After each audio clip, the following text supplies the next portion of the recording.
I finished reading Midsummer's Equations by Keigo Higashino.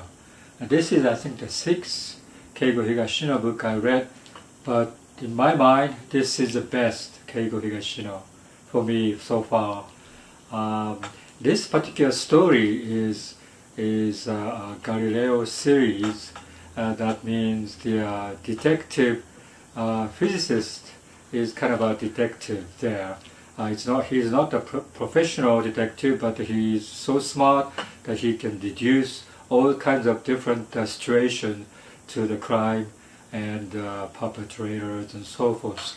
So that part I really love because it's not like he's Kaga is either detective, professional detective, but Kaga is more like a very arrogant and kind of a condescending to the other people or something. But Galileo is more humble and more, I would say, kind of a, he's not important in the crime. He's not, a major person to solve this problem or anything like that. He's very humble, I would say. But he is so smart that he could solve the problem. And so this particular story is about this 10 years old boy who went to this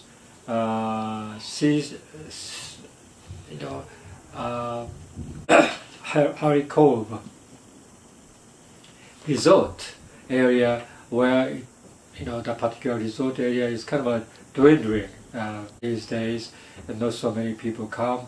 But his depictions of Harry Cove is very, very beautiful, and nature is fantastic and everything.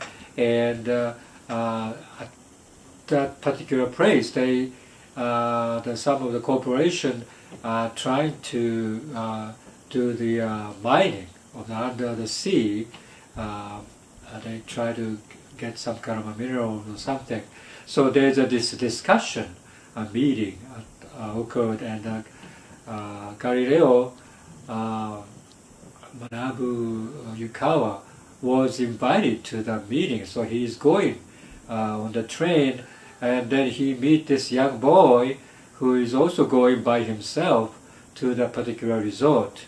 And so their initial meeting is like a friendship is formed there, and then ended up with the same hotel that he's staying, and he meet with him again, and then it's the friendship there. And so maybe beginning half is about this.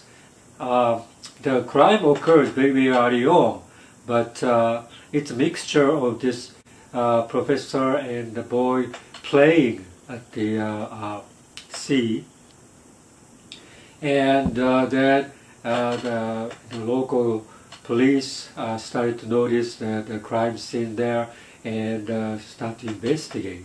And so it's a back and forth those stories, and which is, I thought, is kind of boring to me, because when you read a crime mystery, you want to read about crime mystery.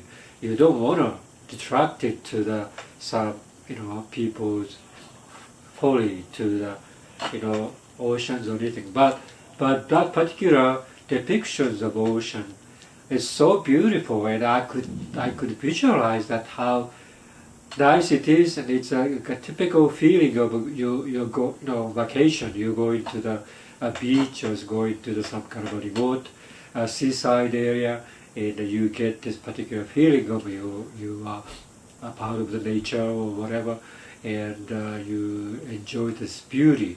And those things is very, very strong in the beginning, and then I think probably until like halfway or the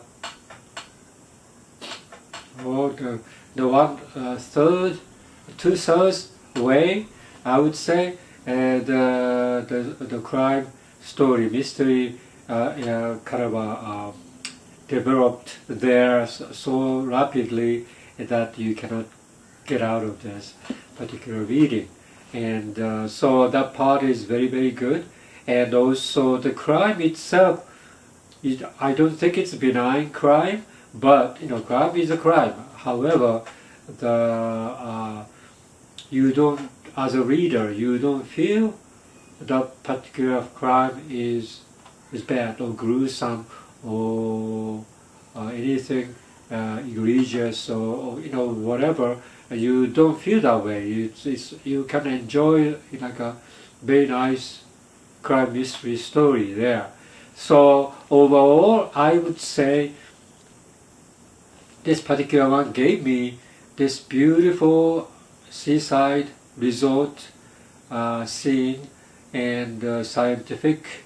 Oh, the other thing is that this particular group of young people, I would say, trying to protect this particular area from those industrial development, and there's a lot of activities in there too, and so that environmental issues is there, and depictions of beautiful summer vacation scenes of the professor and the young boy, and also they're going back to Tokyo, and there's a crime committed way before, like 10 years before, and kind of digging in that particular crime. So that's very, very exciting.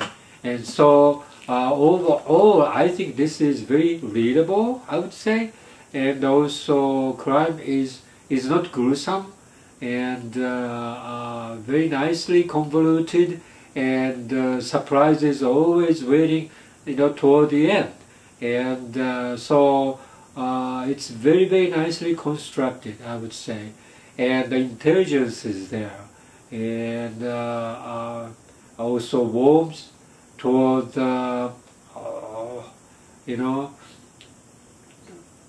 people's relationship, parents and children, and love relationship.